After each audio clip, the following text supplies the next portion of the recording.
ওমানের ভিসা এবং সেখানে কাজ করা নিয়ে আপনার মনে থাকা প্রশ্নগুলো খুবই গুরুত্বপূর্ণ। বর্তমান পরিস্থিতি অনুযায়ী সঠিক তথ্যগুলো নিচে দেওয়া হলো। ওমানে কি ফ্রি ভিসায় আসা যাবে? আসলে আইনিভাবে ফ্রি ভিসা বলতে কিছু নেই। এটি দালালদের তৈরি একটি শব্দ। ওমানে কাজ করতে হলে আপনাকে নির্দিষ্ট কোনো কোম্পানি বা মালিকের স্পন্সর অধীনে ভিসা নিতে হবে।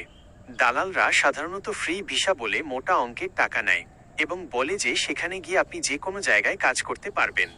বাস্তবতা, নিজের স্পন্সর ছাড়া অন্য কোথাও কাজ করা ওমানের আইনে কঠোর অপরাধ। এতে ধরা পড়লে জেল বা জরিমানা নিশ্চিত। 2. ওমানের ভিসা কবে খুলবে?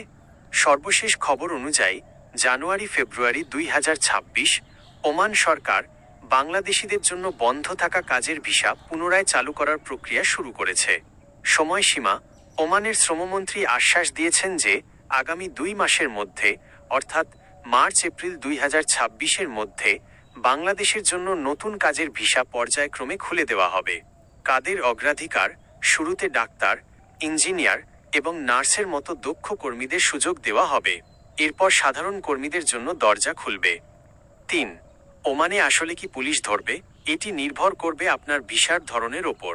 বৈধ ভিসা, আপনি যদি কোনো কোম্পানির বৈধ ভিসা নিয়ে আসেন এবং সেই কোম্পানিতেই কাজ করেন, তবে পুলিশ ধরবে না।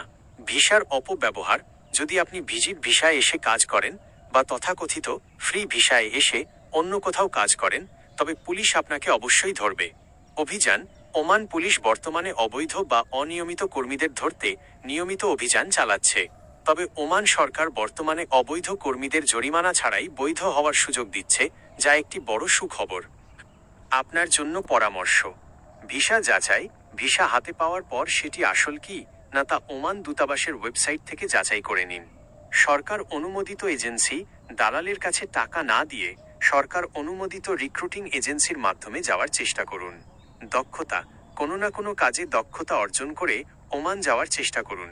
এতে বেতন বেশি পাওয়া যায় এবং ঝুঁকি কম থাকে। আপনি কি ওমানের কোনো নির্দিষ্ট পেশার ভিসার খরচ বা বেতন সম্পর্কে জানতে চান?